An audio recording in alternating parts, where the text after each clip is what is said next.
اعوذ باللہ من الشیطان الرجیم بسم اللہ الرحمن الرحیم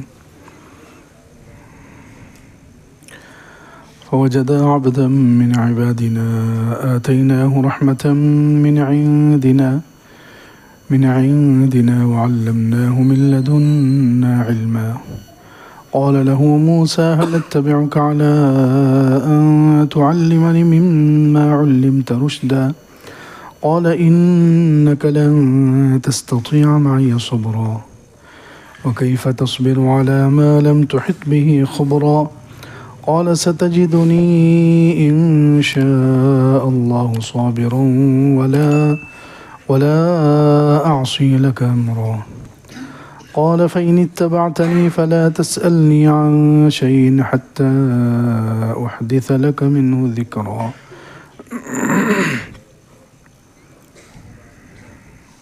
آج کا درس سورہ کہف کی آیت نمبر 65 سے شروع ہو رہا ہے. واقعہ چل رہا ہے حضرت موسیٰ علیہ السلام اور خضر علیہ السلام کا. پچھلے ہفتے بتایا گیا تھا کہ حضرت موسیٰ اور خضر علیہ السلام کا اللہ رب العزت نے جو واقعہ بیان کیا ہے اس کو بیان کرنے کی کیا حکمتیں ہیں، اس واقعے کو یہاں پر کیوں بیان کیا گیا.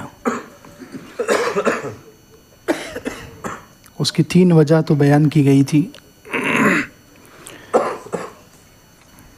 کہ اللہ رب العزت نے یہ واقعہ حضرت موسیٰ اور خضر علیہ السلام کا کیوں بیان کیا ہے. اس کی 3 وجہ بیان ہو چکی تھی کہ ایک تو اس وجہ سے کہ اس واقعے میں بھی کچھ چیز پوشیدہ ہے، جیسے پچھلے کئی واقعات جو سورہ کہف میں بیان ہوئے اس میں کچھ نہ کچھ پوشیدہ اور چھپا ہوا تھا. تو اس واقعے میں بھی حضرت خضر علیہ السلام کے پاس جو علم ہے وہ حضرت موسیٰ علیہ السلام سے چھپا ہوا ہے، اس لیے اس واقعے کو یہاں پر بیان کیا گیا.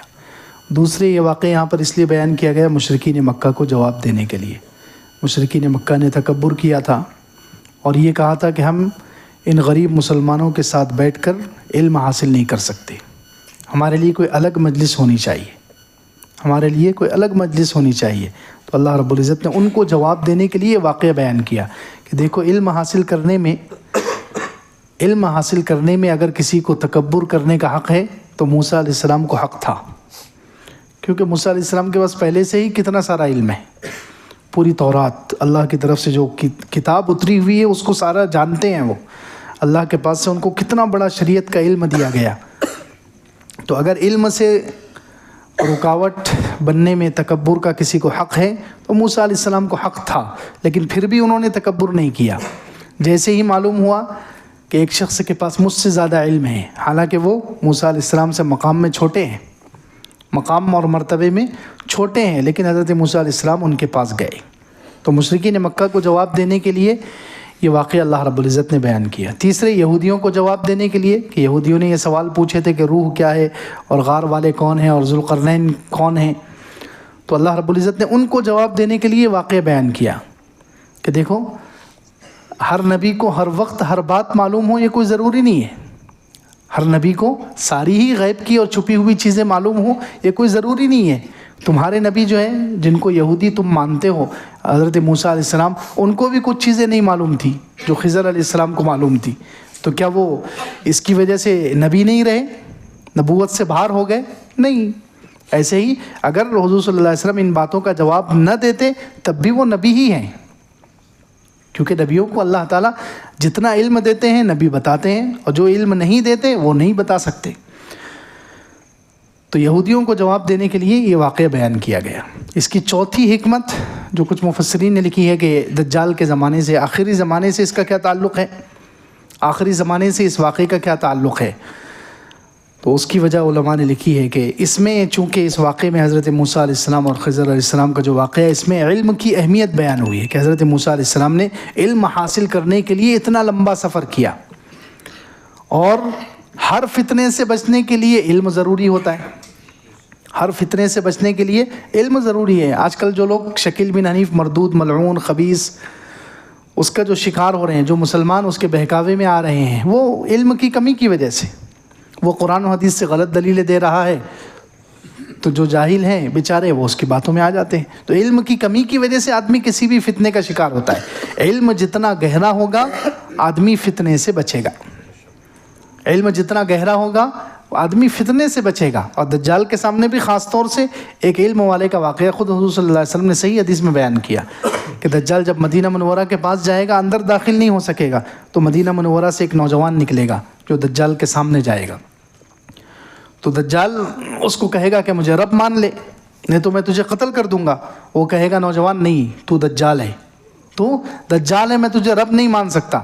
تو دجال اس کے 2 ٹکڑے کر دے گا، دجال اس کے 2 ٹکڑے کر دے گا، اور 2 ٹکڑے کر کے پھر زندہ کرے گا اس کو۔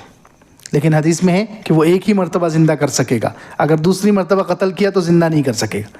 تو وہ ایک مرتبہ قتل کر کے زندہ کرے گا اور کہے گا کہ دیکھ میں نے تجھے مار کر کے زندہ کر دیا ہے، اب تو مجھے رب مان لے۔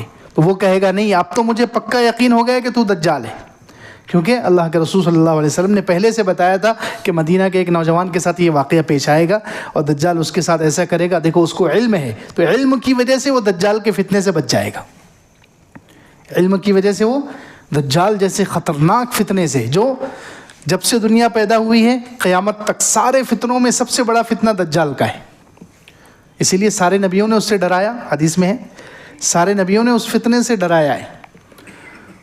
تو وہ شخص کس وجہ سے بچے گا؟ اللہ تعالیٰ اس کو بچائیں گے علم کی وجہ سے۔ تو یہ آخری زمانے سے اس واقعے کا ایک تعلق یہ بھی ہے کہ اس میں علم کی اہمیت بیان ہوئی ہے، اور علم کی وجہ سے آدمی فتنوں سے بچ جاتا ہے، اور خاص طور سے دجال والے فتنے سے وہی بچے گا اس کو علم زیادہ ہوگا۔ اسی طرح ایک اور تعلق ہے آخری زمانے سے، دجال کے زمانے سے اس واقعے کا، حضرت موسیٰ اور خضر علیہ السلام کے واقعے کا ایک اور تعلق بھی ہے۔ وہ تعلق کیا ہے کہ دجال کے پاس جو چیزیں ہیں اس کی حقیقت کچھ ہوگی، ظاہر میں کچھ نظر آئے گا، جیسے اس کی جنت ہے اور جہنم ہے، حدیث پاک میں ہے اللہ کے رسول صلی اللہ علیہ وسلم فرماتے ہیں کہ اس کی جو جنت ہے وہ ظاہر میں نظر آئے گی جنت ہے، لیکن اس کی حقیقت کیا ہوگی کہ جو اس کی جنت میں گیا وہ اصل میں جہنم میں جائے گا، اور جو اس کی جہنم میں گیا وہ اصل میں جنت میں جائے گا۔ تو دجال کے پاس جو چیزیں ہیں اس کی حقیقت کچھ ہے، نظر آنے میں کچھ ہے، اور اس کی اصلیت کچھ اور ہے۔ ایسے ہی یہاں حضرت خضر علیہ السلام نے جو 3 کام کیے ہیں، آگے آ رہے ہیں انشاءاللہ، وہ تو رمضان کے بعد ہی آئیں گے۔ تو حضرت خضر علیہ السلام نے جو کام کیے ہیں وہ کام ایسے ہیں کہ ظاہر میں لگ رہا ہے کہ وہ شریعت کے خلاف ہے، ظاہر میں لگے گا حضرت موسیٰ علیہ السلام خود سوال کھڑا کریں گے کہ یہ کام آپ نے ایسا کیوں کر دیا، ظاہر میں لگ رہا ہے شریعت کے خلاف ہے، حالانکہ وہ شریعت کے اس کے ظاہر میں کچھ اور نظر آ رہے ہیں، وہ شریعت کے خلاف نظر آ رہے ہیں، حالانکہ وہ سارے کام انہوں نے اللہ کے حکم سے کیے۔ تو اس لیے یہ 5 وجوہات ہیں اس واقعے کو بیان کرنے کی۔ پھر بتایا گیا تھا کہ حضرت موسیٰ علیہ السلام نے ہی اللہ تعالیٰ سے پوچھا کہ اس بندے کے پاس مجھے جانا ہے تو اس سے ملاقات کہاں ہوگی، تو اللہ تعالیٰ نے کہا کہ توشہ لے لو مچھلی کا، اس کو کھانا بھی ہے، اور وہی مچھلی تمہیں راستہ بتائے گی۔ یعنی جہاں مچھلی زندہ ہو کر پانی میں چلی گئی، جہاں مچھلی زندہ ہو کر پانی میں چلی گئی تو وہیں اسی جگہ پر میرے اس بندے سے تمہاری ملاقات ہوگی، یہ اللہ تعالیٰ نے خود علامت بتائی۔ تو اب حضرت موسیٰ علیہ السلام اور ان کے جو خادم تھے حضرت یوشع، وہ ایک جگہ ٹھہرے، لیٹ گئے، آرام کیا۔ بعد میں جب اٹھے تو حضرت یوشع نے دیکھا کہ مچھلی زندہ ہوئی اور اندر سرنگ بنا کر چلی گئی، پانی میں سرنگ بنا کر چلی گئی، اور عجیب طریقے سے جیسے ہی سرنگ بنا کر گئی تو سرنگ ویسی ہی باقی رہی۔ حالانکہ پانی میں عام طور پر کوئی چیز جاتی ہے تو پھر وہ پانی بھر دیتا ہے اس کو، وہ خلا اور وہ سوراخ باقی نہیں رہتا وہاں پر، لیکن اس نے جو سرنگ بنایا تھا تو وہ جیسے کہ ویسا باقی رہا۔ تو حضرت یوشع اس پر حیران ہو گئے۔ تو خیر یہ مچھلی زندہ کیسے ہوئی؟ اللہ کے حکم سے تو ہوئی، لیکن ذریعہ کیا بنا؟ یہ مچھلی جو زندہ ہوئی اللہ کے حکم سے زندہ ہوئی، اللہ رب العزت ہر چیز پر قادر ہے، لیکن ذریعہ کیا بنا؟ امام بخاری رحمۃ اللہ علیہ نے سفیان ثوری رحمۃ اللہ علیہ کا قول نقل کیا کہ جہاں پر وہ مچھلی زندہ ہو کر گئی وہاں پانی کا ایک چشمہ تھا، آب حیات، وہ پانی اس کو ٹچ ہوا تو اللہ تعالیٰ نے اس کے اندر زندگی پیدا کر دی، وہ پانی اس کو لگا اس مچھلی کو تو اللہ رب العزت نے اس کو زندہ کر دیا۔ اس طریقے سے وہ مچھلی زندہ ہو کر سرنگ بنا کر چلی گئی۔ پھر حضرت یوشع جو تھے جو حضرت موسیٰ علیہ السلام کے خادم تھے. دیکھیے اللہ تعالیٰ نے ان کے لیے لفظ استعمال کیا وَإِذْ قَالَ مُوسَىٰ لِفَتَاهُ، جب موسیٰ علیہ السلام نے اپنے جوان سے کہا. دیکھیے حالانکہ وہ حضرت موسیٰ علیہ السلام کے رشتہ دار نہیں ہیں، لیکن حضرت موسیٰ علیہ السلام کے ساتھ رہے، حضرت موسیٰ علیہ السلام کی صحبت میں رہے، حضرت موسیٰ علیہ السلام کے ساتھ رہ کر نیکی، تقوی، علم سب کچھ حاصل کیا. تو اتنا بڑا مقام ہو گیا کہ آگے چل کے اللہ تعالیٰ نے ان کو نبی بھی بنا دیا. اور حدیث پاک میں مسند احمد میں ہے، اللہ کے رسول صلی اللہ علیہ وسلم نے یہاں تک فرمایا ما حبست الشمس علی بشر الا لیوشع ابن نون علیہ السلام لیالیہ سار الی بیت المقدس، او کما قال علیہ الصلوۃ والسلام، کہ سورج آج تک کسی کے لیے نہیں روکا گیا سوائے حضرت یوشع کے. جب وہ بیت المقدس کو فتح کرنے کے لیے نکلے اللہ نے ان کے لیے سورج روک دیا تھا. تو دیکھیے حضرت موسیٰ علیہ السلام کی صحبت میں رہے، ان کے ساتھ رہے، اور صحبت میں رہ کر علم اور تقوی اور ساری چیزیں حضرت موسیٰ علیہ السلام سے حاصل کی، تو کتنا بڑا مقام مل گیا. اتنے بڑے ولی بن گئے کہ سورج کو اللہ تعالیٰ نے ان کے لیے روک دیا. اس سے معلوم ہوتا ہے کہ اللہ کے نیک بندوں کے ساتھ رہنے سے انسان کو کیا کیا مل سکتا ہے، انسان کہاں سے کہاں پہنچ سکتا ہے. کہ وہ حضرت موسیٰ علیہ السلام کے ساتھ لازم، جہاں حضرت موسیٰ علیہ السلام جاتے تھے وہ ساتھ میں رہتے تھے، ہمیشہ ساتھ میں رہتے تھے، ہمیشہ ساتھ میں رہتے تھے. تو اس وجہ سے اس کی برکت سے اللہ رب العزت نے ان کو نبوت بھی دے دی اور اتنا بڑا مقام دیا کہ سورج ان کے لیے روک دیا گیا. پھر ایک اور بات، کچھ مفسرین نے لکھا ہے کہ مچھلی اللہ تعالیٰ نے علامت کے طور پر دی کہ مچھلی جہاں زندہ ہو کر پانی میں جائے گی سمجھ لو وہاں پر ملاقات ہوگی، اس بندے سے وہاں ملاقات ہوگی. تو کچھ مفسرین نے بڑی عجیب بات لکھی ہے کہ مچھلی کا تعلق، وہ مچھلی توشے کے طور پر لی گئی تھی، وہ مچھلی کھانے کے لیے توشے کے طور پر لی گئی تھی، مچھلی کا تعلق کھانے سے تھا. تو کچھ مفسرین کہتے ہیں کہ دیکھیے کہ مچھلی کا تعلق پیٹ سے تھا. وہ مچھلی کا تعلق کس سے تھا؟ پیٹ سے. کھانے کے لیے لی گئی تھی نا، پیٹ سے اس کا تعلق تھا. تو جیسے ہی وہ مچھلی غائب ہوئی، سمندر میں چلی گئی سرنگ بنا کر، تو وہاں اللہ کے اس بندے سے ملاقات ہوئی. تو علماء لکھتے ہیں، مفسرین نے یہ عجیب بات لکھی کہ جب تک انسان کے ذہن پر پیٹ سوار رہے گا، پیٹ کی خواہشیں اس کو مقصد بنا کر اس کو غالب رہے گی کسی پر، پیٹ کی خواہشیں، اللہ کی معرفت کیسے حاصل ہوگی؟ اللہ کے ایک بندے کو وہ پہچان نہیں سکے جب تک مچھلی ساتھ تھی. اللہ کے ایک خاص بندے سے ملاقات نہیں ہو سکی جب تک وہ مچھلی ساتھ تھی. خیر، پھر حضرت موسیٰ علیہ السلام گئے، آگے چلے گئے. فلما جاوزا قال لفتاه آتنا غداءنا لقد لقينا من سفرنا هذا نصبا. حضرت یوشع جو ہے بتانا بھول گئے. وہ مچھلی کا انہوں نے دیکھا کہ مچھلی زندہ ہو کر سرنگ بنا کر چلی گئی، لیکن وہ اس میں ایسے محو ہو گئے، اس کو سوچنے میں ایسے لگے کہ حضرت موسیٰ علیہ السلام کو اٹھنے کے بعد بتا نہیں سکے، بھول گئے. اور آدھا دن اور دوسرا آدھا دن تک چلتے رہے. اتنا لمبا سفر ہو گیا. پھر حضرت موسیٰ علیہ السلام کو بھوک لگی، حضرت موسیٰ علیہ السلام نے کھانا مانگا. تو جب ان کو یاد آیا، حضرت یوشع کو جب ان کو یاد آیا، اور انہوں نے کہا کہ ارأیت اذا وینا الی الصخرہ، جہاں پیچھے ہم ٹھہرے تھے چٹان کے پاس، وہیں وہ مچھلی کا واقعہ ہوا تھا اور مچھلی زندہ ہو کر پانی میں چلی گئی تھی اور میں آپ کو بتانا بھول گیا. اور وما انسانی ہو الا الشیطان، اور مجھے نہیں بھلایا مگر شیطان نے، مجھے نہیں بھلایا مگر شیطان نے. دیکھو شیطان کتنی اہم باتیں بھلا دیتا ہے.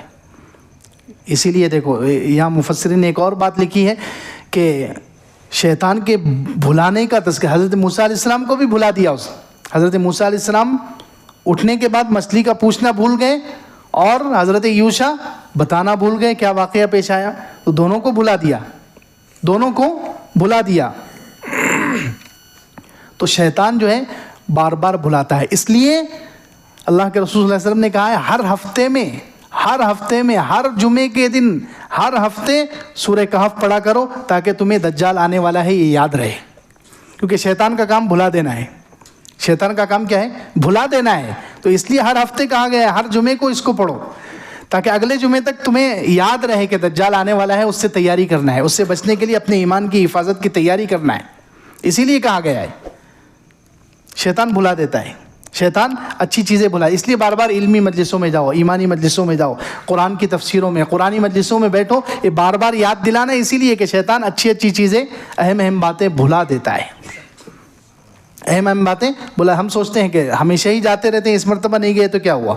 یہ سوچ سوچ کر ہم دینی مجلسوں سے پیچھے رہ جاتے ہیں، حالانکہ ہمیشہ اس میں شرکت کرنا ہے. کیوں؟ کیونکہ شیطان بھلا دیتا ہے، اس کے مقابلے میں ہمیں یاد رکھنے کی کوشش کرنا ہے. خیر، پھر حضرت موسیٰ علیہ السلام واپس آئے اور واپس آ کر اسی جگہ پہنچے جہاں وہ مچھلی سرنگ بنا کر گئی تھی. تو وہاں حضرت خضر لیٹے ہوئے تھے. حضرت خضر ایک جبہ اور ایک حدیث پاک میں ہے اللہ کے رسول صلی اللہ علیہ وسلم نے فرمایا کہ وہ چادر اوڑھ کر لیٹے ہوئے تھے. اس کا ایک کنارہ ان کے سر کے نیچے تھا اور چادر کا دوسرا کنارہ پیروں کے پاس تھا. چادر اوڑھ کر اور جبہ پہن کر لیٹے ہوئے تھے. ان کا نام کیا ہے؟ ان کا نام تو اصل میں بلیا ہے. حضرت خضر علیہ السلام کا نام کیا ہے؟ بلیا ابن ملکان. لیکن مشہور ان کا لقب جس سے وہ مشہور ہو گئے وہ خضر.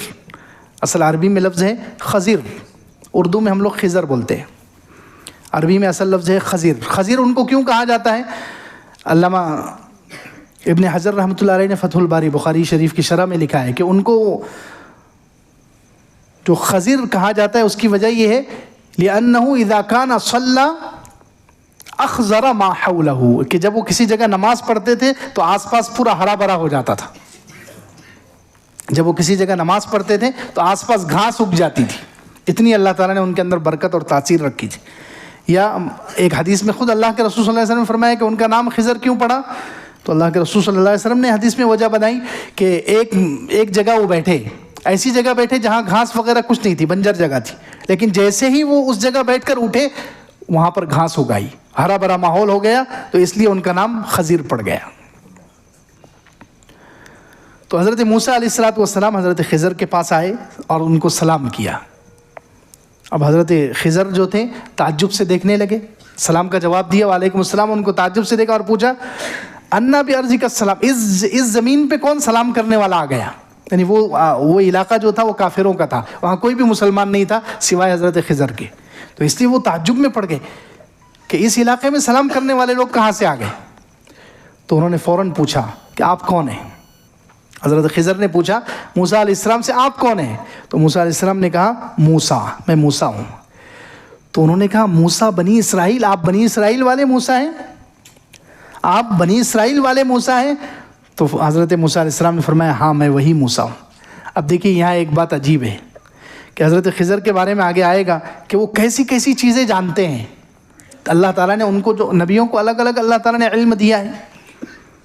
حضرت آدم علیہ السلام کو جیسے چیزوں کے نام کا علم الاسماء دیا گیا، حضرت ادریس علیہ السلام کو علم کتابت کا علم دیا گیا، حضرت سلیمان علیہ السلام کو منطق الطیور پرندوں کی بولی کا علم دیا گیا، حضرت ابراہیم علیہ السلام کو علم المناظرہ دیا گیا، حضرت موسیٰ علیہ السلام کو علم شریعت، اور حضرت خضر علیہ السلام کو جو علم دیا گیا تھا وہ تکوینی، دنیا میں جو چیزیں جو انسانوں کے بیچ میں کام ہوتے ہیں، تو یہ تکوینی چیزوں کا علم دیا گیا. کس کو زندہ رکھنا ہے، کسی کو ختم کرنا ہے، کس کو کرسی پر بٹھانا ہے، کس کو اتارنا ہے، یہ جو علم ہے اس کو تکوینی علم کہتے ہیں. اس کو تکوینی علم کہتے ہیں. یہ علم حضرت خضر علیہ السلام کو اللہ نے دیا تھا. اور عجیب جو باتیں موسیٰ علیہ السلام کو حیرت میں ڈالے گی، آگے چل کے آئے گا کہ انہوں نے ایک بچے کو دیکھا اور بچے کو پکڑ کے قتل کر دیا. بچے کو دیکھا اور ظاہر میں کوئی وجہ نظر نہیں آ رہی، بس بچہ نظر آیا، فقط اللہ ڈائریکٹ غلام کو، بچے کو پکڑ کے قتل کر دیا. اب حضرت موسیٰ علیہ السلام نے فوراً سوال کر دیا کہ آپ نے ایک بلا وجہ ایک بچے کو مار دیا. تو اس کی وجہ انہوں نے بتائی کہ یہ بچہ آگے چل، دیکھو اللہ تعالیٰ نے کیسا علم دیا تھا ان کو، کیسا کتنا چھپی ہوئی چیزوں کا علم، کہ یہ بچہ آگے چل کر اپنے ماں باپ کو کفر اور شرک میں مبتلا کرنے والا تھا اگر یہ زندہ رہتا. اس لیے اللہ نے چاہا کہ یہ ابھی اس سے ختم ہو جائے تاکہ اس کے ماں باپ کا ایمان بچ جائے. تو اتنا علم ہونے کے باوجود بھی نبیوں کو ہر چیز کا علم نہیں ہوتا، یہ بتانا مقصود ہے. نبی عالم الغیب نہیں ہے، ساری غیب کی باتیں جاننے والا صرف کون ہے؟ اللہ ہے. اسی لیے یہاں پر حضرت موسیٰ علیہ السلام سامنے کھڑے ہوئے اور وہ پوچھ رہے ہیں کہ آپ کون ہیں؟ تعارف.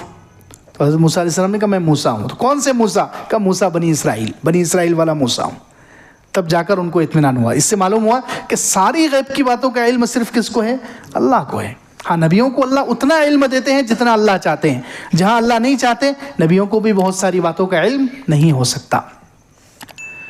تو خیر حضرت موسیٰ علیہ السلام سے انہوں نے پوچھا کہ آپ یہاں کیوں آ گئے، آپ یہاں کیوں آئے؟ تو حضرت موسیٰ علیہ السلام نے فرمایا کہ میں آپ کے پاس جو آپ کو خاص علم دیا گیا ہے وہ علم سیکھنے کے لیے آیا ہوں۔ آپ کو اللہ تعالیٰ نے جو خاص علم دیا ہے، پوشیدہ چیزوں کا، چھپی ہوئی باتوں کا، چھپے ہوئے بہت سارے راز اللہ نے آپ پر کھول دیے ہیں، وہ علم میں آپ کے پاس حاصل کرنے کے لیے آیا ہوں۔ تو حضرت خضر علیہ السلام نے فرمایا کہ آپ کو تو تورات کا علم کافی ہے، تورات جو شریعت کا علم آپ کو دیا گیا ہے وہ کافی ہے۔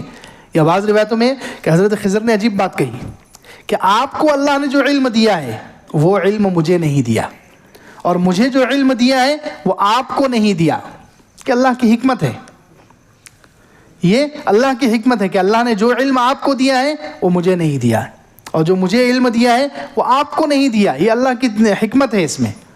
اسی اللہ کے فیصلے پر یعنی راضی رہنا چاہیے۔ لیکن یہ بھی ایک بات ہے کہ حضرت خضر علیہ السلام اقرار کر رہے ہیں، اللہ کے نیک بندے ہی ایسے ہوتے ہیں جو دوسروں کی خوبیوں کا بھی اقرار کرتے ہیں، ورنہ جو گنہگار ہوتے ہیں، سرکش ہوتے ہیں، وہ تو کہتے ہیں نہیں میں ہی جو جانتا ہوں وہ میں ہی جانتا ہوں، میرے علاوہ کوئی نہیں جانتا۔ سامری نے کہا بصرت بما لم یبصروا بی، میں جو دیکھتا ہوں وہ کوئی اور نہیں دیکھ سکتا۔ سامری نے کہا حضرت موسیٰ علیہ السلام کے زمانے کا جو جادوگر تھا سامری، جس نے ہزاروں بنی اسرائیل کو گمراہ کر دیا، اس نے کیا کہا تھا؟ بصرت بما لم یبصروا بی، جو کوئی اور نہیں دیکھ سکتا میں وہ دیکھ سکتا ہوں، میں اکیلا دیکھ سکتا ہوں۔ فرعون نے کہا ما اریکم الا ما ارا وما اهدیکم الا سبیل الرشاد، میری رائے سب سے اچھی ہے، میں جو کہتا ہوں وہی صحیح ہے، اور میں ہی لوگوں کو سیدھا راستہ دکھا سکتا ہوں۔ تو یہ دیکھو نافرمان ایسے ہوتے ہیں، وہ کہتے ہیں کہ میں ہی جانتا ہوں، دوسرا کوئی نہیں جانتا۔ لیکن اللہ کے نیک بندے کیسے؟ حضرت خضر علیہ السلام نے اقرار کیا کہ آپ کے پاس جو علم ہے وہ میرے پاس نہیں ہے، کھلی بات ہے، اور میرے پاس جو علم ہے وہ آپ کے پاس نہیں ہے۔ خیر، پھر حضرت موسیٰ علیہ السلام نے کہا، تو اللہ رب العزت نے یہاں پر ذکر کیا، دیکھیے فَوَجَدَ عَبْدًا مِّنْ عِبَادِنَا آتَيْنَاهُ رَحْمَةً مِّنْ عِنْدِنَا وَعَلَّمْنَاهُ مِن لَّدُنَّا عِلْمًا۔ جب موسیٰ علیہ السلام اپنے خادم حضرت یوشع کے ساتھ واپس آئے تو وہاں ہمارے ایک بندے کو پایا۔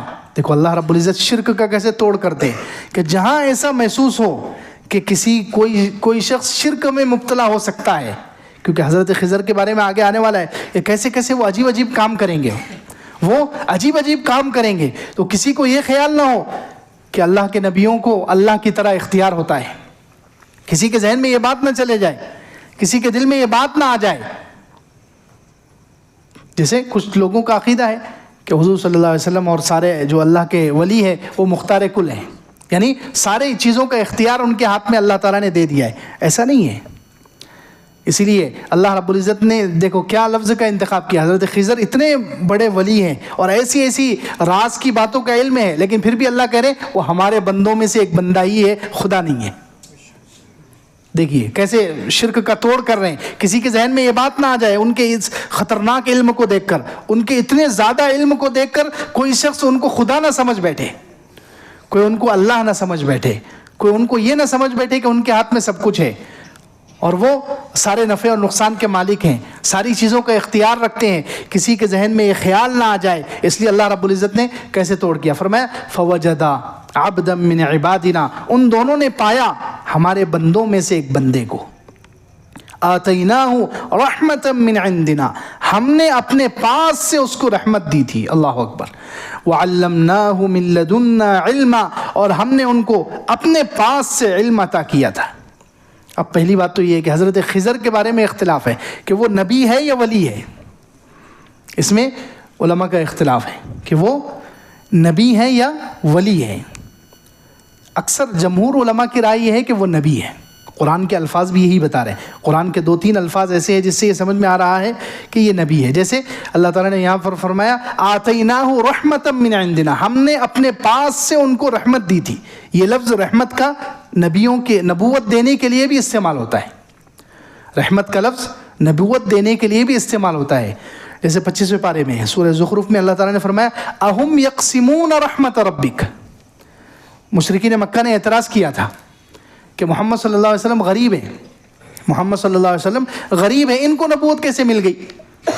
یہ بچپن سے یتیم ہے، غریب ہے۔ اگر مکے میں یا مکے کے آس پاس کسی کو نبوت دینا ہی تھا انسانوں میں سے تو کسی مالدار کو اللہ تعالیٰ دے دیتے، کسی مالدار کو دے دیتے، کسی سردار کو دے دیتے۔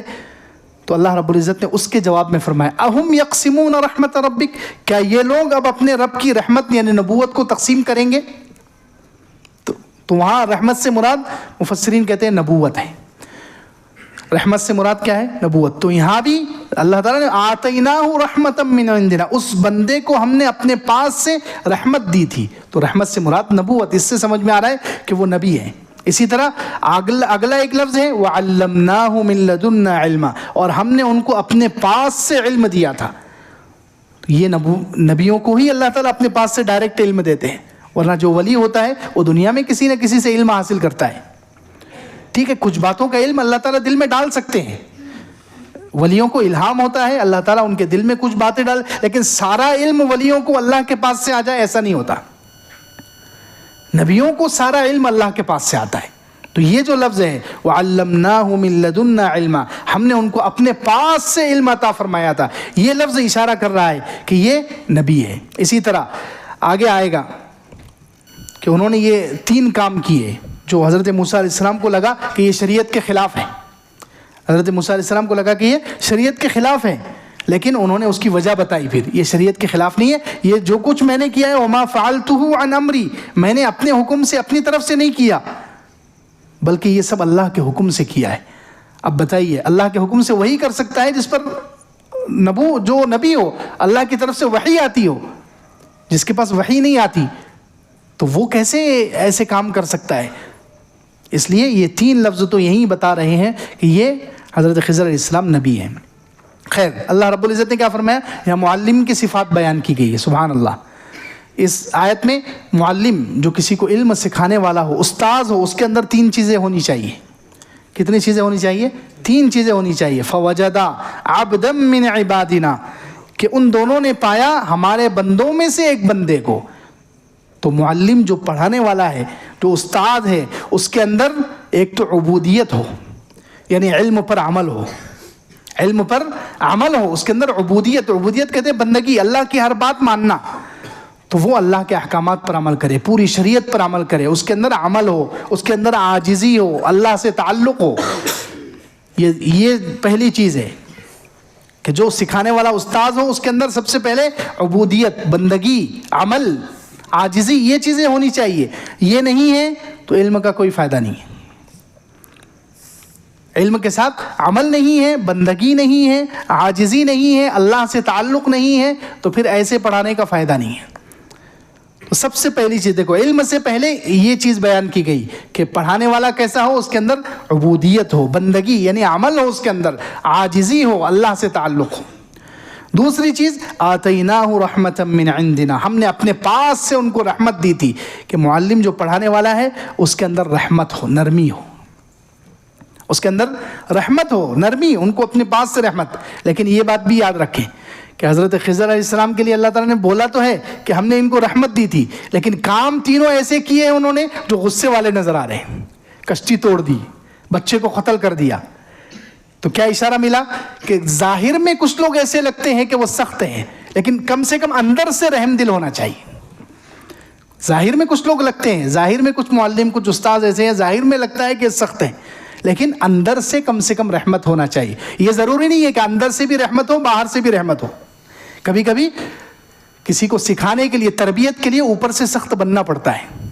کسی کی تربیت کے لیے اوپر سے سخت بننا پڑتا ہے. اندر سے تو نرمی ہوتی ہے، لیکن اوپر سے انسان سخت. جیسے ماں بچے کے لیے کبھی کبھی سخت بن جاتی ہے، بنتی نہیں بنتی، کبھی مارے گی بھی اس کو، گھسیٹ کر اسکول لے کر جائے گی. حالانکہ ماں کے اندر کتنی رحمت ہے، ماں کے اندر کتنی نرمی ہے بچے کے تعلق سے، لیکن کبھی کبھی تربیت کے لیے، بچے کو سدھارنے کے لیے وہ اوپر سے سخت بن جاتی ہے. تو ٹھیک ہے، اوپر سے اگر کوئی سخت ہو، اندر سے تو رحمت ہونی چاہیے، اندر سے نرمی ہونی چاہیے. یہ نہیں کہ ہم اوپر سے کسی کو دیکھ کر فوراً فتویٰ لگا دیں کہ آپ کے اندر رحمت نہیں ہے. نہیں، اوپر سے ہو سکتا ہے وہ سخت ہو، لیکن اندر سے نرمی ہو، اندر سے ہمدردی ہو، اندر سے اس کے لیے تڑپ ہو، اندر سے اس کے لیے دعا ہو. تو دوسری چیز معلم کے اندر، استاذ کے اندر یہ ہونی چاہیے کہ رحمت ہو، نرمی ہو. اور تیسری چیز وعلمناہ من لدنا علما، اس کے اندر علم ہونا چاہیے. تو معلم کے اندر یہ 3 چیزیں ہونی چاہیے. ایک تو عبودیت، بندگی، عمل ہو، عاجزی ہو، اللہ سے تعلق ہو. دوسرے رحمت ہو یعنی نرمی ہو. اور تیسرے علم ہو. اب شاگرد کے اندر جو علم سیکھنے والا ہے اس کے اندر کیا ہونا چاہیے وہ بھی دیکھیے. قال له موسیٰ،